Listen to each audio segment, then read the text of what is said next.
SwayamPrabha. Digital India. Educated India.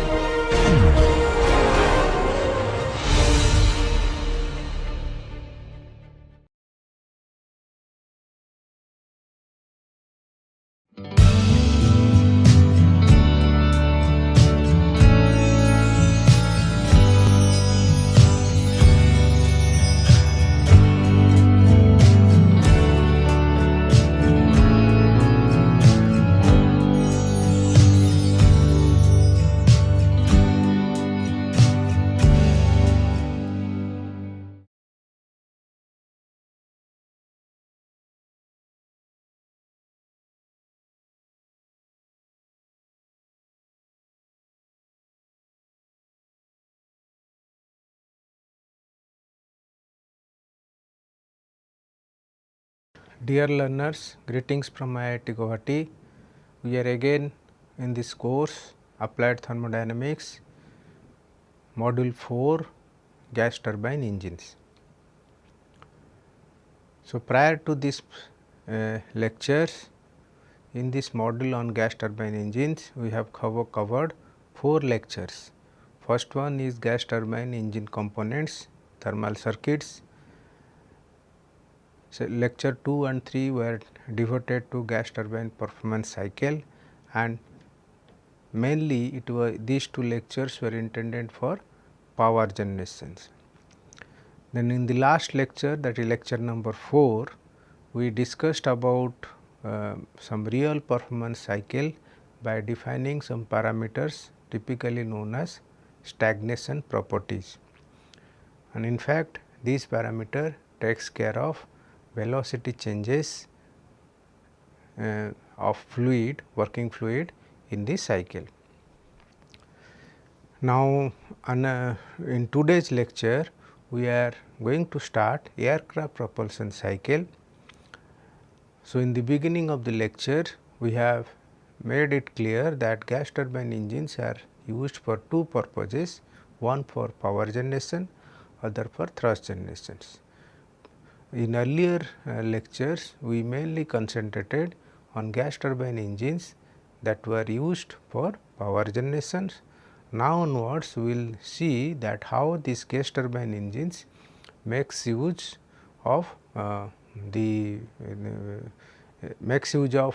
propulsion cycle to generate thrust, and its main intention and application is the aircraft engines. So, in this aircraft propulsion cycle, we will discuss about 3 important topics. First is performance criteria, because the conventional gas turbine performance and aircraft performance are different. So, based on the requirement of aircraft, the performance criteria was decided. Now, with respect to a particular simple turbojet engines using gas turbine cycle, we will see that how thrust is going to generate. So, these 3 things we are going to cover. In fact, while talking about these turbojet engines, we will briefly discuss about different components of a gas turbine cycle which is used for thrust generation in aircrafts. So, let me start with brief introductions that how a propulsion cycle is different from conventional gas turbine power generation. Number 1, how this propulsion cycle is different from conventional IC engines. Normally in IC engines, the combustion process is cyclic in nature, but in a propulsion, and we do not use the word propulsion there, rather it is mainly concentrated on power, or although the vehicle moves, but it is mainly concentrated towards power. But in this case, specific word propulsion comes into pictures, because these engines are thrust specific. And this is one aspect. Second aspect is that this aircraft cycle is the concept of this aircraft cycle is different to that of conventional gas turbine approach, where the attention was focused to power generations, and all those gas turbine systems, they are on ground based systems, and power generation does not require the any vehicle that should fly. but for aircraft propulsion system we mainly require that the aircraft must fly. When it is supposed to fly, the power to weight ratio is one of the concerns. And second approach is that you also have to use those materials which is which have sufficient strength, at the same time they should be light enough. So, these are some of the major concerns, and another aerodynamic approach would be that when you go with altitude, when you move along with the altitude, what happens, the pressure and temperature drops. So, the vehicle can fly faster. So, taking that advantage, different engines have been developed.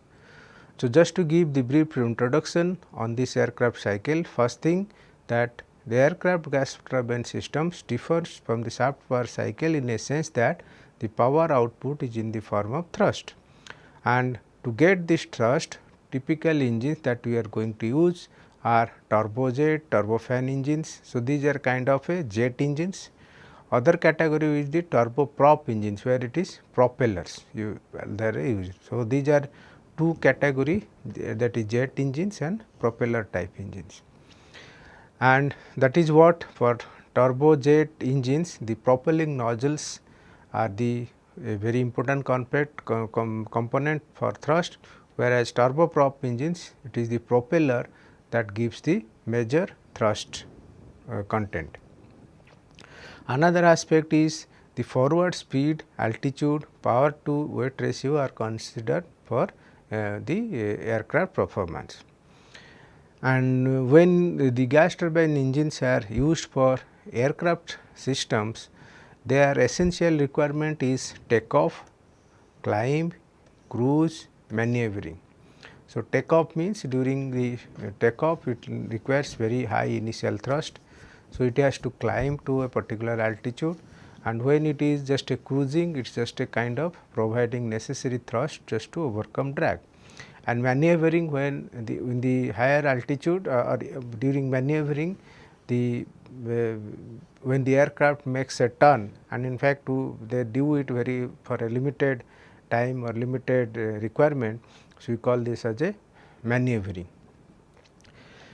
While talking about long range commercial aircraft, the another concept that drops in fuel consumption. So, low specific fuel consumption at high cruise speeds. So, while cruising speeds at a particular altitude, it must consume very less fuel, and while giving the while it moves, while the thrust levels are very high when the engine takes off. Now, while talking about this, the family of propulsion engines developments are piston engines, turboprop engines, turbojet engines, turbofan engines, ramjet engine, scramjet engines. So, these engines are over the period of time, these engines have been developed to travel from subsonic Mach number to very high hypersonic Mach number. So, that is the reason that these propulsion engines are required, and these engines are mainly considered for their operation at different altitude level. Now, as I already mentioned that if you look at the broadly thermal circuits, one for jet engine, other for propeller type engines, the very simple diagram, schematic diagram can be shown here, that it is a simple gas turbine engines. For a jet engine, what happens? In a similar concept, in a simple gas turbine engines, turbine power is sufficient to drive the compressors. So, we have a combustion chamber, and the gas that comes out from the turbine exhaust. So, instead of they release it to atmosphere, we try to use that, it has to be used as a jet. To have it, to use its power as a jet, we use a nozzle, and this nozzle, main purpose of this nozzle, when the exhaust comes out, it gives the thrust. So, essentially the power that is available in the exhaust or through jet, the aircraft gets necessary thrust.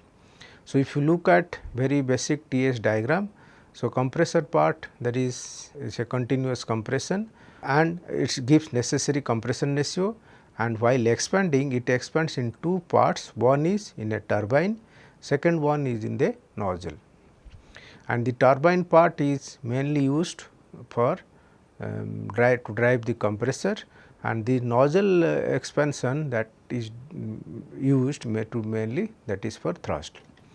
And this is what happens in a jet engines, whereas in a propeller engines it goes in a similar manner as in a conventional gas turbine cycles, but the another difference that remains as it is that in a conventional gas turbine engine, the turbine just drives the compressors. So, in addition to this we have a propeller attached to it. So, power for the propeller is also achieved from the turbines. So, in a sense that the turbine drives the propeller as well as the compressors, and when it gets the thrust, major thrust comes from the propeller and some partial thrust that comes from the exhaust. So, if you look at the TI diagram, so there is no nozzle here. So, the expansion is only in the turbine, and so this variant we call this as a turboprop engines, means it is a propeller type engine, and we will try to discuss both the cycles in our lecture. So, let me go to next part, the performance criteria. So, while talking about this performance criteria, we must emphasize that here while dealing with aircraft cycle, our main attention is to generate thrust, and this thrust we get it through jets that comes out from the exhaust.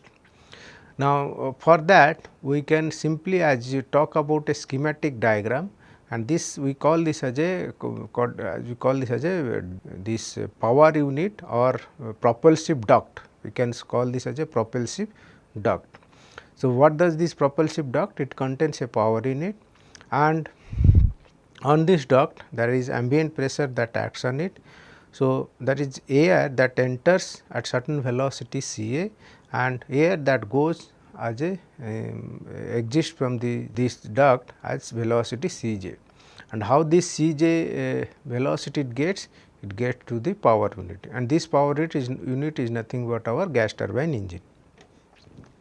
So, we consider a propulsive duct in which air enters to the intake at certain velocity, and this velocity is equal to and opposite to that of forward speed of the aircraft. So, assume that at same speed this duct is also moving.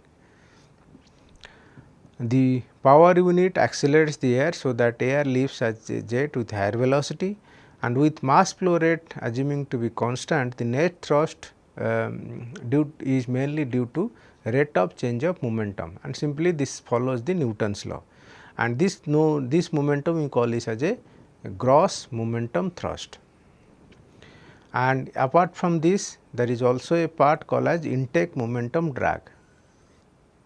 So, this net thrust is mainly due to these two difference, and if the exhaust gases are not expanded completely to atmosphere, later on we will see that when the gas comes up out of this duct, it has a certain pressure Pj, but whereas the atmospheric pressure or ambient pressure can be at different pressure Pa, or temperature could be Ta.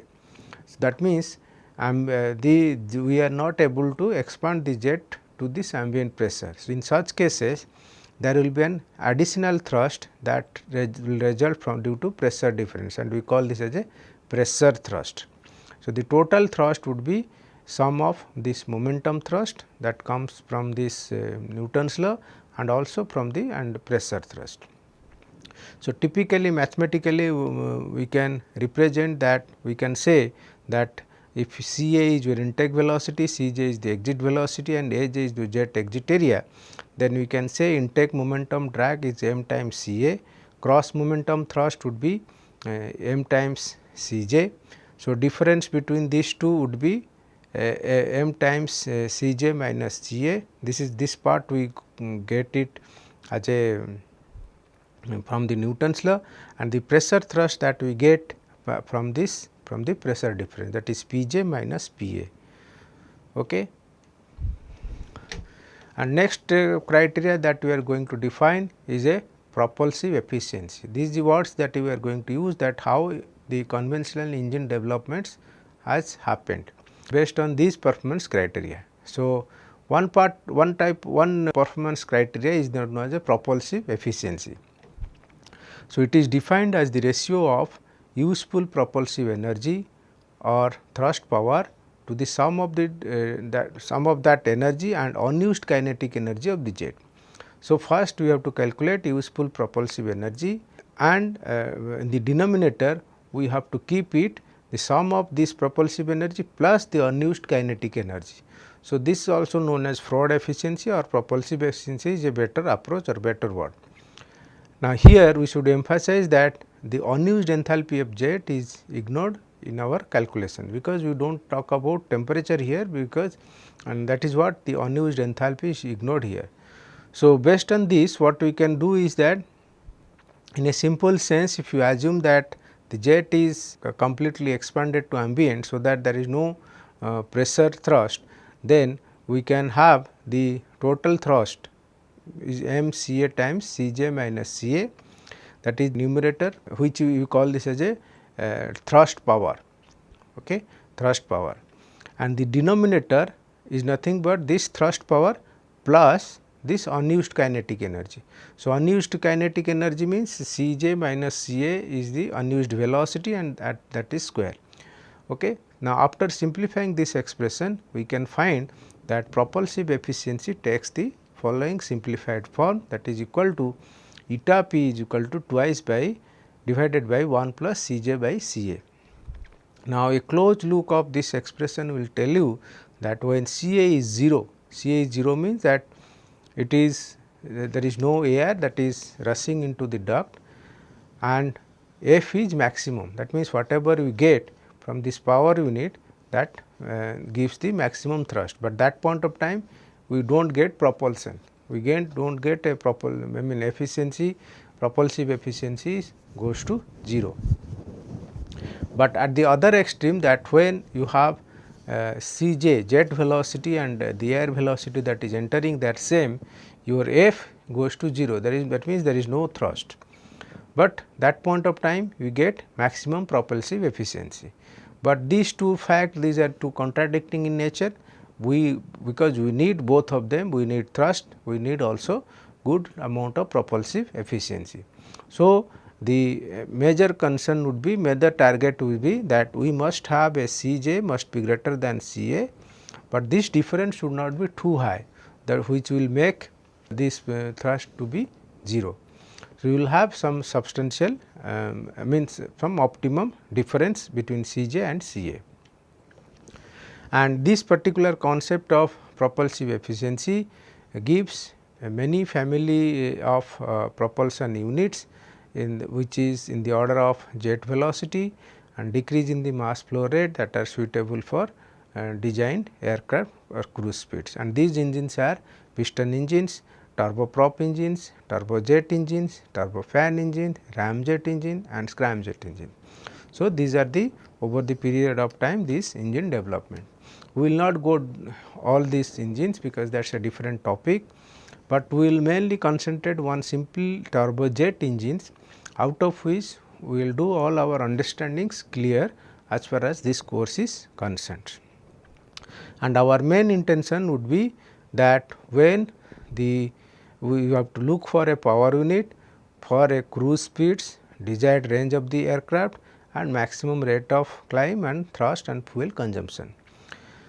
So, for this reason the propulsive efficiency is a measure of effectiveness with which the propulsive duct is used to propel the aircraft.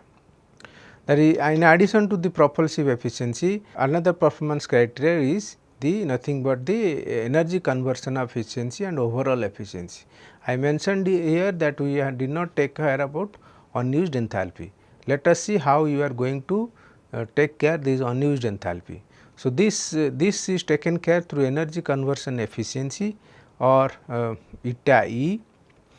That means, how much, if you look at this energy conversion efficiency, it is defined as the ratio of kinetic energy of the propulsion to the energy supplied by the fuel. So, energy supplied by the fuel is nothing but mf into q net, q net is nothing but is calorific value of the fuel, and in the numerator we have kinetic energy of the propulsion, that is half m times square c j square minus c a square. And we also use the another word, that is overall efficiency, which is the ratio of useful work done to overcome the drag to the energy supplied by the fuel. So, for the same energy supply, the useful drag, that the work done could be m times C A, that is thrust power, into difference C j minus C A, and in a word that you can say the thrust times the C A divided by m f into this. So, here we define three efficiency, one is energy conversion efficiency, overall efficiency, and prior to this we have propulsive efficiency. But however, looking at these expressions, that we can find there is some similarity among them. So, if you look at the denominator part of this propulsive efficiency, this term, that is m times C A into C j minus C A plus half C j minus C A square, if you simplify this, and we can find out this denominator part turns out to this expression, nothing but half m times C j square minus C A square, and this term is appearing in energy conversion efficiency. So, by putting these things, one can find a relation that how overall efficiency and propulsive overall efficiency is related to propulsive efficiency and energy conversion efficiency, that is overall efficiency is equal to eta E, that is energy conversion efficiency multiplied by propulsion efficiency. Now, if you look at this particular figure, that we start with a fuel and end is with her useful propulsive work. So, in between we have the engines that converts the energy from the fuel, and the propulsive duct that gives the propulsive power or these things, and side by side while running these particular things, there is a transmission system, because turbine has to drive the compressors. So, there is a transmission efficiency. However, if you include this transmission efficiency, the overall efficiency we can rewrite it as overall efficiency is equal to energy conversion efficiency multiplied by propulsion efficiency multiplied by transmission efficiency. The next important criteria we are going to discuss is about specific fuel consumption and specific thrust. So, this since we are talking about efficiency, useful power from the fuel, then we must take into account that how much fuel we are going to consume. So, this is in similar sense the specific fuel consumption we are going to use for our requirement, and for this now this fuel is used for thrust. So, we call this as a specific thrust, whereas in power generation we say it is a specific power. And now, this thrust requirement has two important criteria. One is at sea level performance for maximum power and maximum turbine inlet temperatures, other is the takeoff requirement and cruise performance at optimum cruise speed and intended altitude operations. So, based on these two criteria, we have to find the specific thrust requirement for an aircraft. And so, because of these reasons, we have to redefine this overall efficiency in the form of specific fuel consumptions. This is one aspect, and second thing is that we have to define another word which we call as a specific thrust, and that is defined as a thrust per unit mass of the flow rate. That is, Fs is equal to Fs is basically Fs is equal to Mf by F. Thrust per unit mass flow rate of air is nothing but the specific thrust, and this specific thrust we are normally going to represent in the form of a non-dimensional form. We call this as a fuel air ratio, and let us see that how we are going to get this expressions. That we start with overall efficiency from these basic definitions, m times C A C j minus C A divided by m f into Q net, and that is nothing but f times C A into m f by Q net. Now, here what you do is that we define this fuel consumption efficiency SFC, which is nothing but mf divided by f, and that become that term we call this as a specific fuel consumptions SFC. And so, here Q net is nothing but the calorific value of the fuel. Now, if you recall that your fuel air ratio F, that is nothing but mass flow rate of fuel divided by mass flow rate of air, that is m, and from this then we can define a term Fs, that is specific thrust, in the form of non-dimensional way, that is fuel air ratio to the by SFC. And here the SFC's typical broad sense, FSC is normally represented in kg per hour Newton, and specific thrust is defined in the term of Newton second per kg. Okay. Now, let us move on to simple turbojet engine, based on which we are going to study this performance criteria. So, if you look at a turbojet engines, so this is a kind of a duct systems consisting of many components like intake, compressor, combustion chamber, turbine, nozzle, and we have nozzle, and then we have from this nozzle we get this thrust, and every component does its job, that means air. So, in compared to our from our previous gas turbine cycle and this cycle, the main difference is that since it is their thrust specifics, two additional components that drops in, one is intake system, other is the nozzle systems, and other components like compressor, turbine, combustion chamber, they are more or less same. But only thing is that when you deal with the earlier gas turbine cycles for power generations, there the approach was that when you calculate these temperatures or pressures, it could be a static pressure or temperature, because we do not have a significant change in the kinetic energy while when the flow takes goes from one component to other. But here, since they are thrust specific, and this is it is not possible to ignore this kinetic energy. At the same time, since we are also looking for the altitude specific, so potential energy also is taken into account here. So, anyway, whatever may be the things, but very common features that components we have, compressor, turbine and combustion chamber, they are common, but what is our difference? Intake and nozzle systems.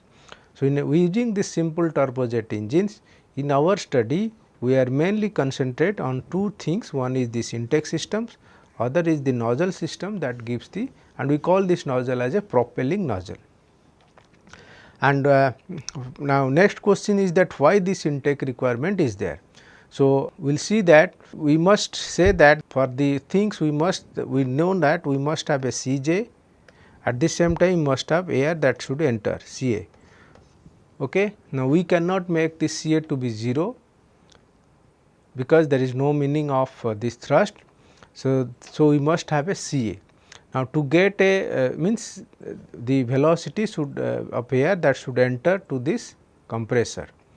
So, for that for the continuous supply of this Ca at a fixed rate, we require a unit which is called as a intake, and this nozzle gives the thrust. So, this intake system why we require, because to be frank that when we are operating a subsonic aircraft which is cruising at Mach number 0.8 to 0.5, and for a supersonic aircraft when it cruise at 2 to 2.5, we expect that the axial Mach number to the compressor should be in the range of 0.4 to 0.5. Now, how we will ensure that the flow Mach number at the entry to compression is this, it should be 0.4 to 0.5. That is what this intake system that does its job.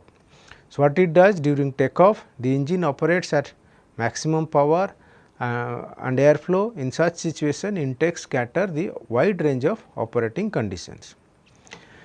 And what does this mean, that this intake is typically nothing but a adiabatic duct, and in this adiabatic duct, the intake requirement is to minimize the pressure loss up to compressor phase by ensuring uniform pressure and velocity at all flight conditions.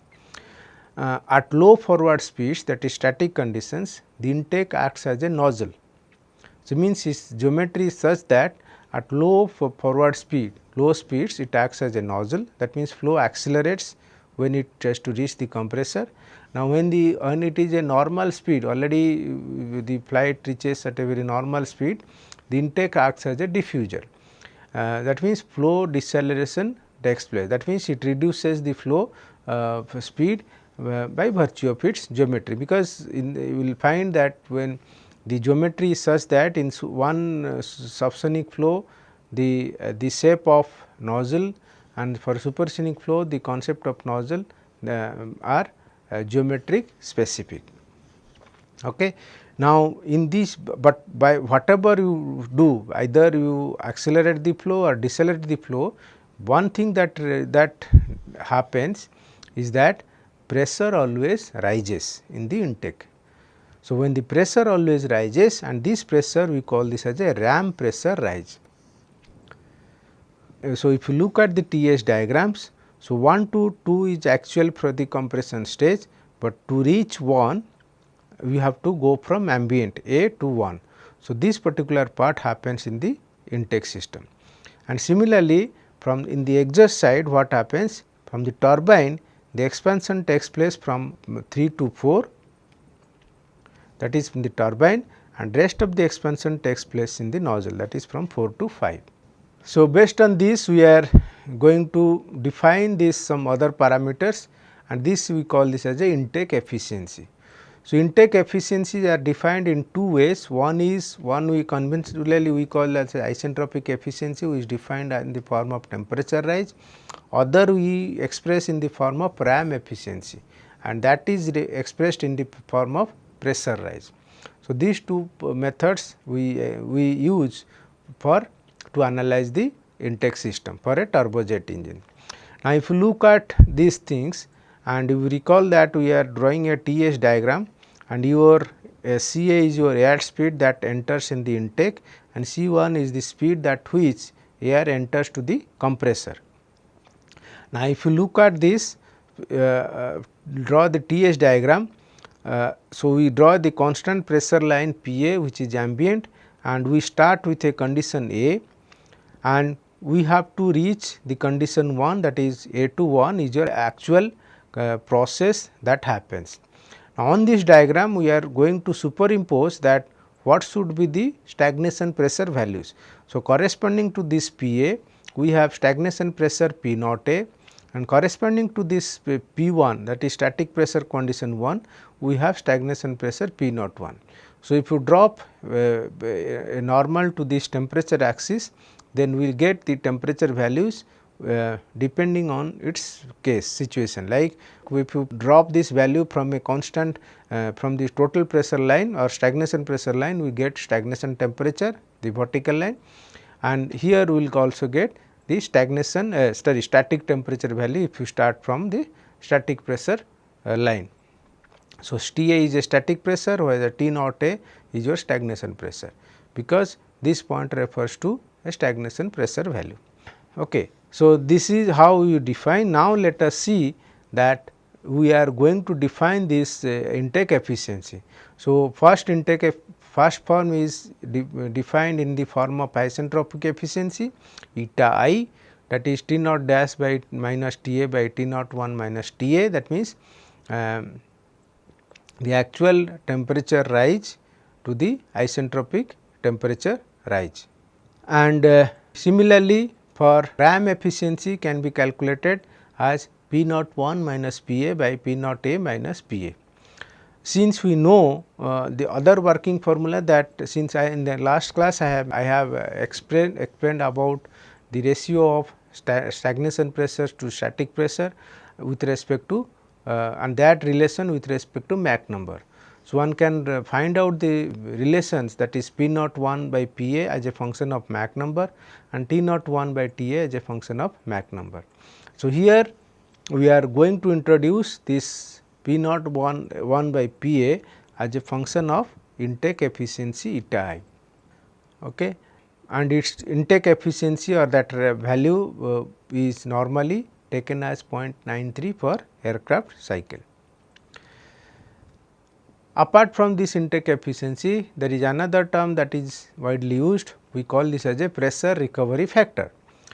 In order to quote the efficiency of intake system through pressure recovery factor, what we must know is that which is nothing but the ratio of stagnation pressure available at the compressor inlet to the ambient stagnation pressure. So, if you just want to calculate that this ratio pressure recovery factor P naught 1 with respect to compressor and P naught A with respect to ambient, and ratio between these two gives the pressure recovery factor, and we can simply write that P naught 1 by P A is equal to P naught 1 by P A into P A by P naught A, and this P naught 1 by P A is again a function of Mach number. So, these are the working formula that are used to calculate the pressure recovery factor. So, this is how we want to analyze the intake part. Now, let us see how we are going to analyze the propelling systems. So, propelling system is attached towards the end of the gas turbine engine. So, here what we see is something when the flow goes out of a nozzle through to exhaust. So, when the after expansion the flow has to pass through a nozzle. So, nozzle has to do this job to take care about the flow expansion. So, the propelling nozzle refers to the component of engine systems in which the working fluid is expanded to high velocity jet. So, depending on the location of engine on the aircraft, the propelling nozzle finds a compromising positions because or in a balanced approach that engine should be in a balanced positions, and typically it is a convergent type, or many situations it also can have divergent type, or many case we can have a variable nozzle also. And the thermodynamic analysis or approach is based on through isentropic efficiency, that is one part, and second part is calculation of specific thrust coefficients. Now, let us see how we are going to get. This first, the isentropic efficiency is expressed as the ratio of temperature difference between actual expansion to isentropic expansion, and its value is typically 0.95. Whereas, specific thrust coefficient is nothing but is the ratio of actual gross thrust to the thrust that is resultant from isentropic flow. Had the flow been isentropic, what would have been the thrust, what thrust would have developed. Some other parameter of importance is the velocity coefficient, which is defined as the ratio of actual to isentropic jet velocity. Now, when the expansion is complete to ambient pressure, the specific thrust coefficient becomes same value as velocity coefficients. So, we will see that how you are going to analyze this propelling nozzle. Now, let us see that what does this nozzle propelling nozzle do. So, its main intention that flow it has to the flow has to expand. So, expand and we get a jet out of it. Now, when this and the initial conditions that comes out for this nozzle is nothing but your stagnation condition at the nozzle inlet. So, we start this stagnation condition either P naught 4 and T naught 4, T naught 4 and P naught 4, this is the value, and from this value it has to expand to ambient conditions. Now, while expanding, that there could be two possibilities, that the nozzle is sufficient enough to expand into ambient conditions, or the nozzle is not doing its job, it could not expand properly to its ambient conditions.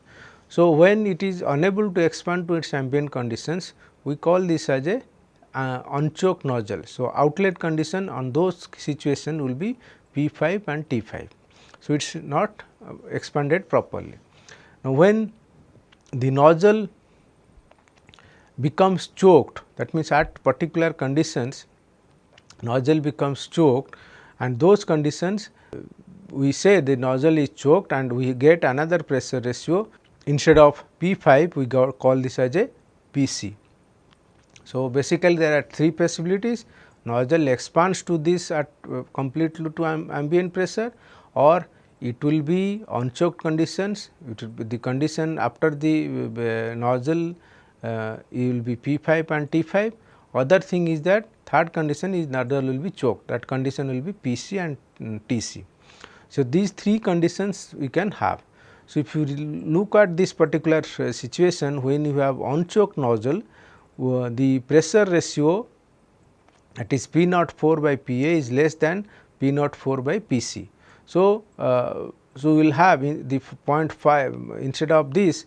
Ideally, if you look at that, ambient pressure is still below 5, but still we are not getting that ambient condition through this nozzle. So, it is an unchoked nozzle.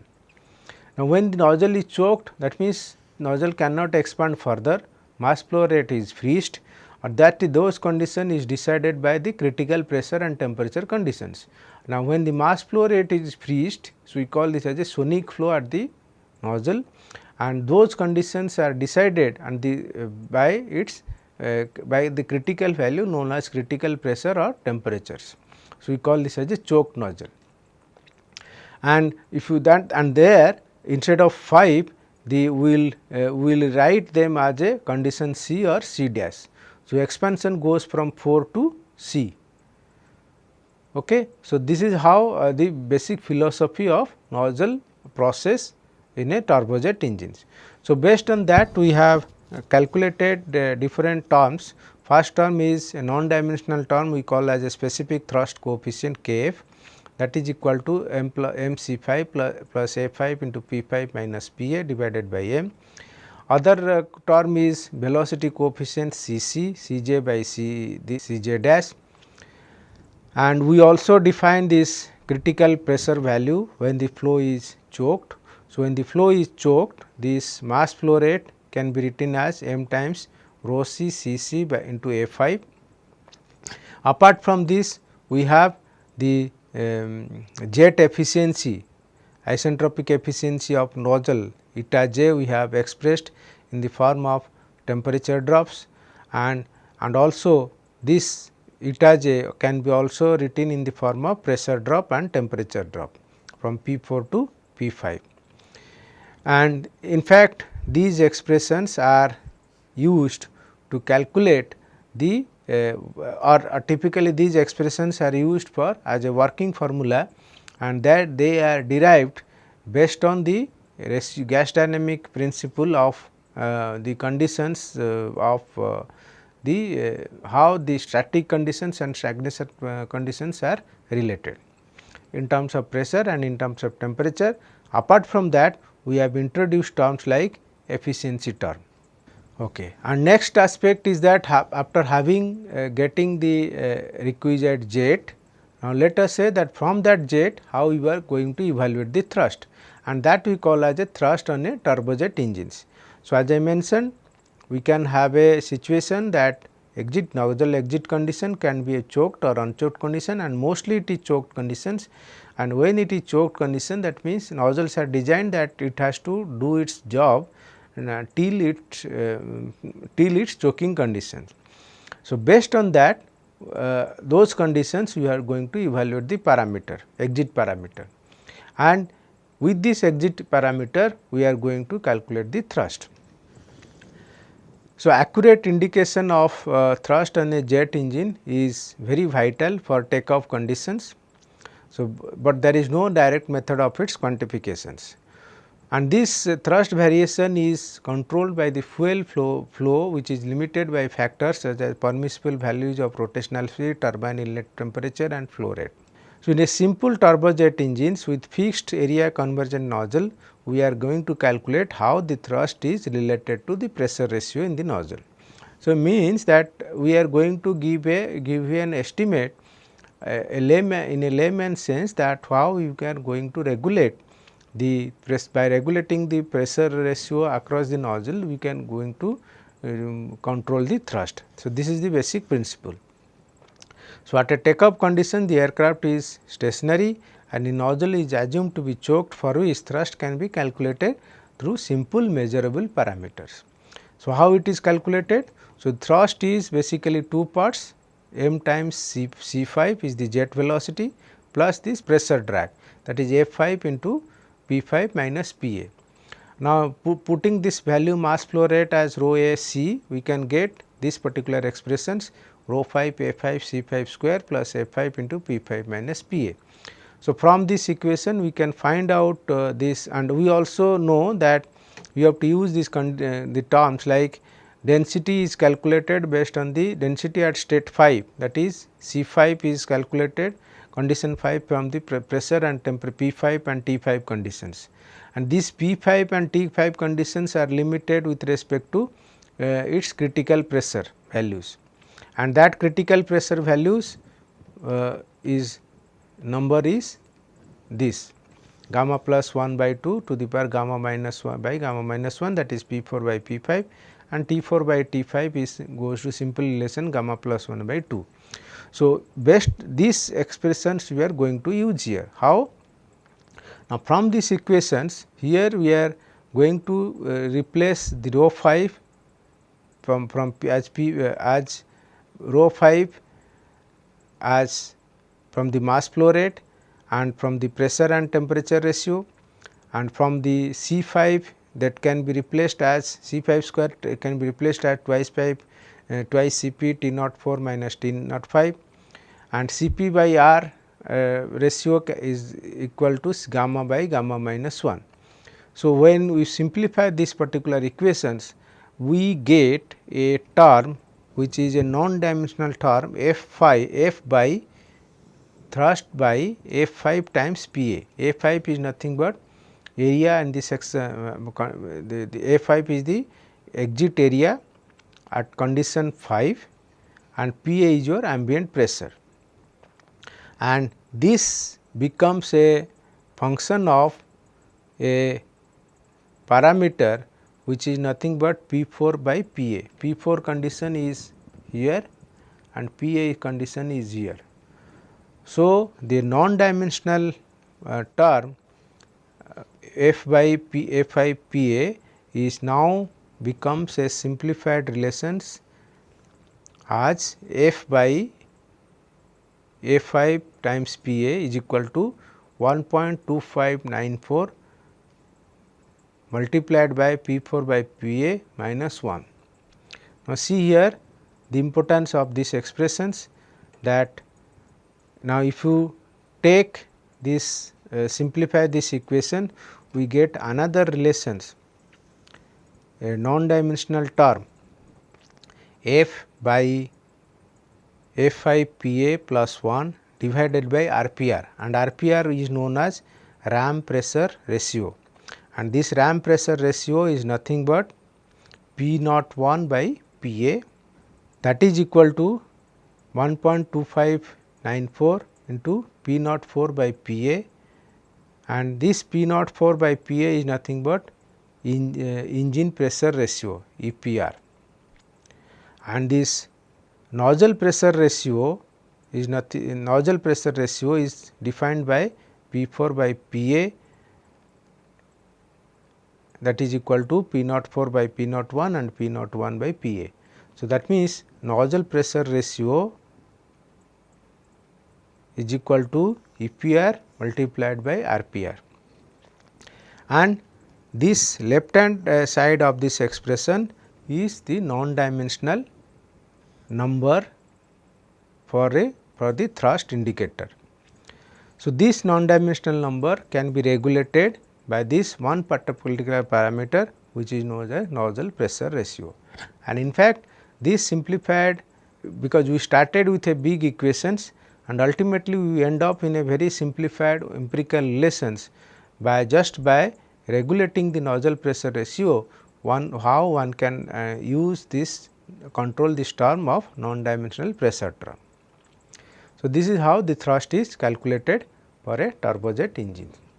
So, now we are going to solve a numerical problem for a simple turbojet engine, and with a main intention is that here we have to look for thrust, not the power output.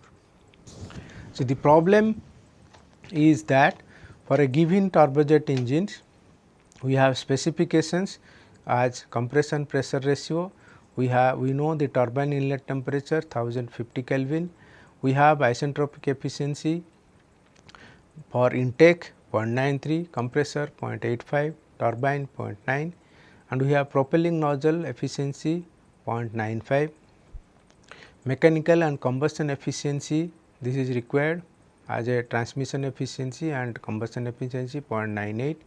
Combustion pressure loss is 4% of delivery pressure. Exit pressure loss is fixed at 0.03 bar. Ambient condition is 0.26 bar. That means it is at some altitude conditions where pressure is ambient pressure is 0.26 bar and temperature is 220 Kelvin, and the flight is moving at Mach number of 0.8. So, to solve this problem, the first thing that we have to do is that we have to draw the circuit diagram, TS diagram. So, TS diagram we will just imply some of the important processes. First is intake to compressor. We have two pressure line, intake pressure and compression pressure. So, it will go like this, and from this there we have turbine and the nozzle. So, we say ambient condition A, and we have compressor inlet condition P01,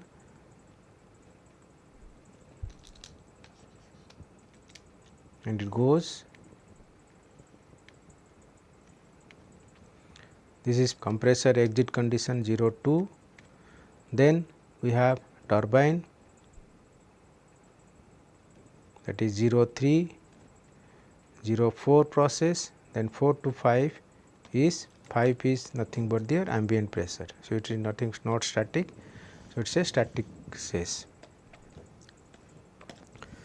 So, 0 ambient to 01 intake, 01 to 02 compression, 03 to 04 turbine. Of course, prior to this 02 to 03 combustion, and 04 to 05 nozzle. So, here I have used 0 because this refers to we have to use the stagnation value. So, ambient is given, for which we have PA 0.26 bar and TA is 220 Kelvin, right. So, from this, because since we have known the Mach number, we have to first calculate CA, and the CA is nothing but square root of gamma A, speed of sound. First you have to calculate A, square root of gamma RT, and at this altitude the speed of sound will be 297 meter per second. Gamma is 1.4, R is equal to 287.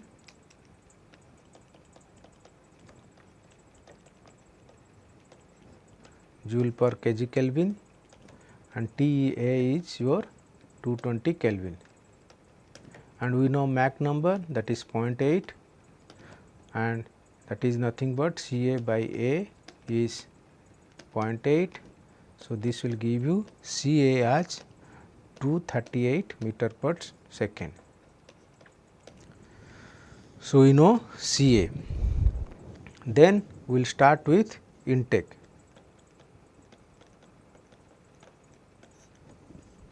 So, the intake, when you start, we use the working relation, that is T01 is equal to TA plus CA square by twice Cp, and this CA square by twice Cp value we can calculate. Cp we can write 1.005 kilojoule per kg Kelvin. So, CA square by twice Cp value is required specifically, that number will be 28 we can calculate, that is Kelvin, and TA is given, TA is already given. So, we can calculate TA is 220. So, we can calculate T naught 1 as 248 Kelvin. So, once you know T naught 1, we can calculate P naught 1 by P 1 for, and we have intake efficiency 0.93, that is nothing but 1 plus intake efficiency times Ca square by twice Cp Ta to the power gamma by gamma minus 1. So, this will give you the value of P naught 1 by Pa, because Ca square by twice Cp we got 28, Ta already we know, intake efficiency eta I 0.93. So, P naught 1 by Pa, P naught 1 by P1 we can get as 1.48. So, this will give you P naught 1 as 0.3848 bar. Okay. Pa. So, we got the condition 1, P naught 1 and T naught 1. Then we have to go for the compressor. So, compression process, that is 01 to 02. Okay. So, we can calculate P naught 2 is equal to P naught 1 into compression pressure ratio 8. So, P naught 1 is known. So, P naught 2 would be 3.07 bar. So, you know the compression, then we can use this working formula for compressor. T naught 2 minus T naught 1 is equal to T naught 1 by eta C P naught 2 by P naught 1 to the power gamma minus 1 by gamma minus 1. Okay. So, all this number is known. T naught 1 is 248, eta C compressor efficiency is 0.85, P naught 2 is 3.07 bar, P naught 2 by P naught 1 is P naught 2 by P naught 1 is 8. So, this difference T naught 2 minus T 1 would be 236 Kelvin. So, when this difference is 236 Kelvin, so we know T naught 1. So, T naught 2 would be 484 Kelvin. Okay. So, we know the compressors. Then we will move to turbine. So, turbine process is 03 to 04. To calculate the turbine process, first we have to find out turbine work, which is nothing but compressor work divided by its mechanical efficiency. Okay. Now, this compression work is nothing but Cp A into T naught 2 minus T naught 1, and this turbine work is Cp G into T naught 3 minus T naught 4, that is equal to Cp by mechanical efficiency into T naught 2 minus T naught 1. So, Cpg, that is gas, hot gas, that value is 1.148 kilojoule per kg Kelvin. Mechanical efficiency is 0.03. 2.98. So, from this equation we all know that CPA 1.005 kilojoule per kg Kelvin. Now, from this equation we can find out what T naught 3 minus T naught 4, because all this number we know. So, T naught 3 minus T naught 4 would be 210.8 Kelvin.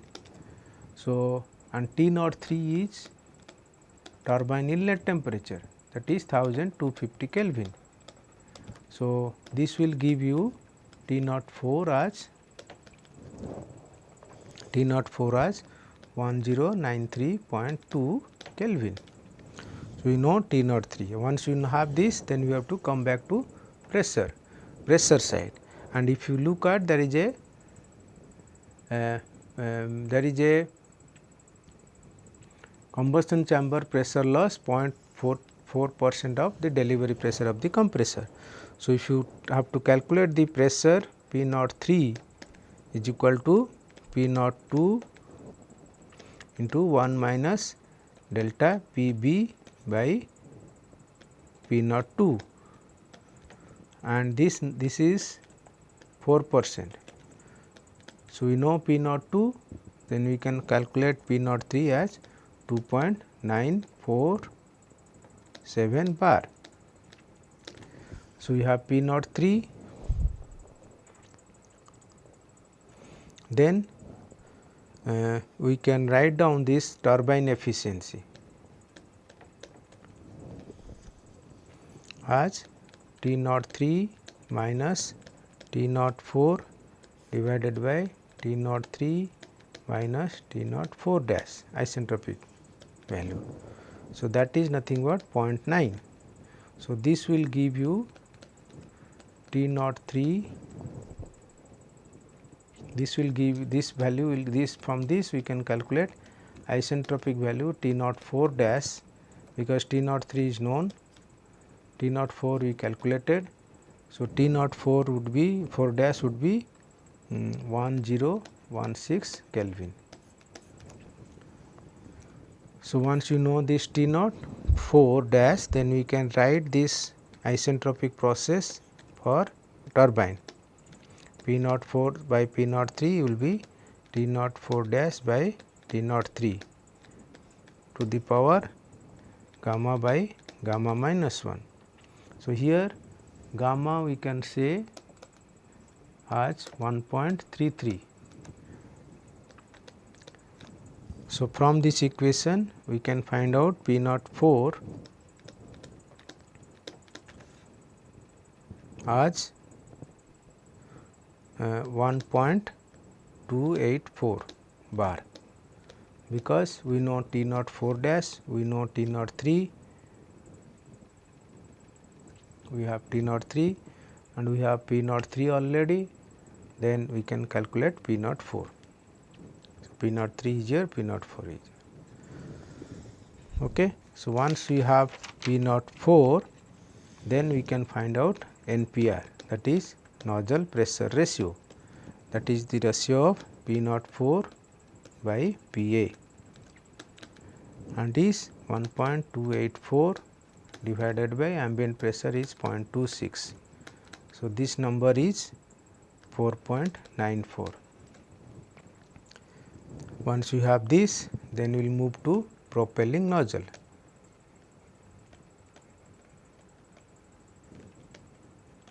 So, the propelling nozzle is the next component.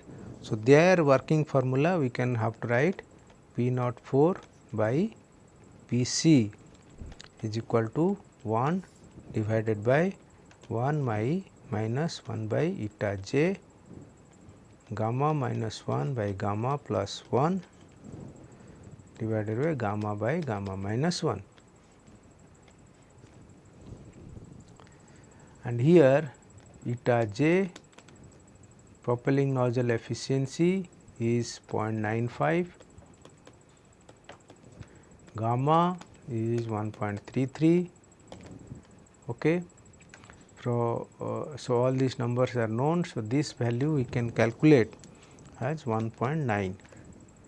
So earlier we have P04 by PA, it was 4.94, and this is greater than P04 by PC. So this means nozzle is choking.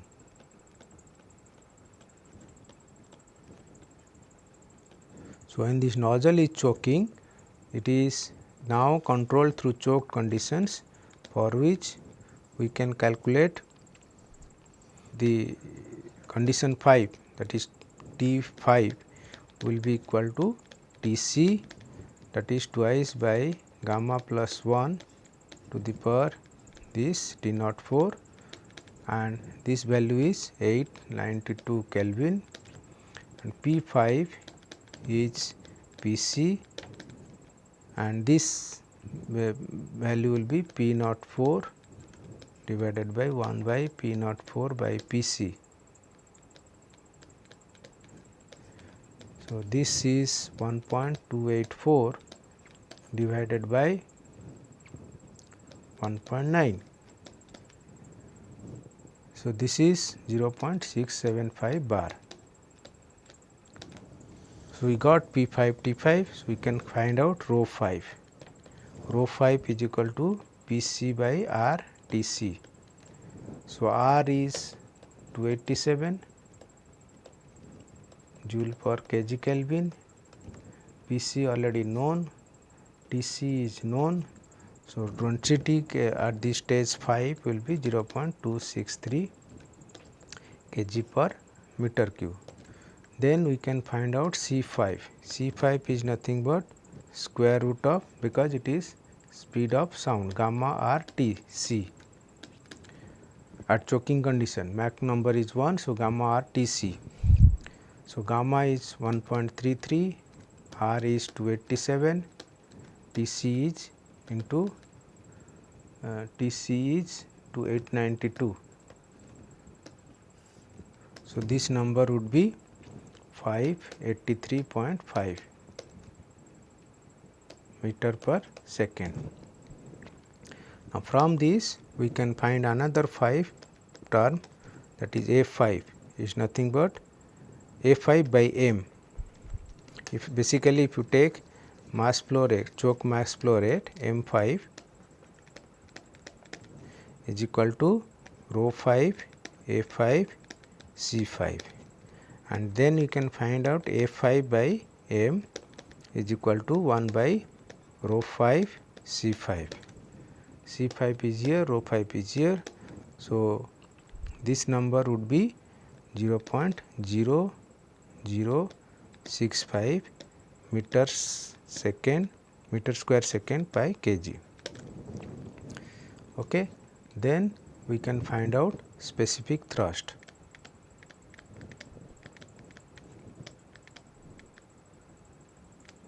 Fs is equal to C5 minus Ca plus A5 by M Pc minus Pa.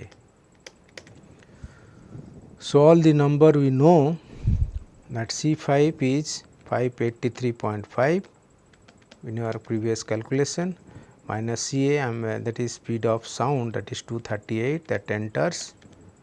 A5 by M we have calculated 0.0065, Pc is your critical pressure 0.675, minus Pa ambient pressure, that is 0.26, and here it is bar, so you have to multiply 10 to the power 5.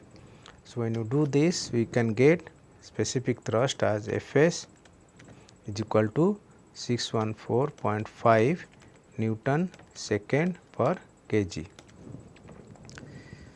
Then once you have these things, and prior to that we have to use the fuel consumption. So for the fuel consumption you have to use this particular chart or bar. So for that we require two parameters, T02, that is compressor delivery temperature 484 Kelvin, delta T that is T naught 3 minus T naught 2, that change is that equal to 1250 minus 484, that is 766 Kelvin. And from this we can calculate this fuel air ratio for this delta T and this inlet conditions. So, this will give you fuel air ratio theoretical value as 0.022. So, when you have theoretical value, then you can take fuel actual value, that is F theoretical divided by combustion efficiency, that is 0.98. So, 0.22 by 0.98. So, actual value would be 0.02244. So, actual fuel air ratio is this. Then we can calculate SFC. SFC by definition it is 3600 F actual divided by Fs. So, Fs you know, F actual you know. So, SFC we can calculate as 0.1315 kg per hour Newton. So, this is how we calculate fuel consumption. So, this particular problem will give you a complete understanding how you start a turbojet engine from its intake side and we end with your values or calculations in the propelling nozzle side. Now, when we end with this, your main intention should be calculation of thrust, fuel consumption. So, with this we conclude for the aircraft propulsion part 1 lecture. So, in my next lecture I will continue aircraft performance cycle part 2. Thank you for your attention.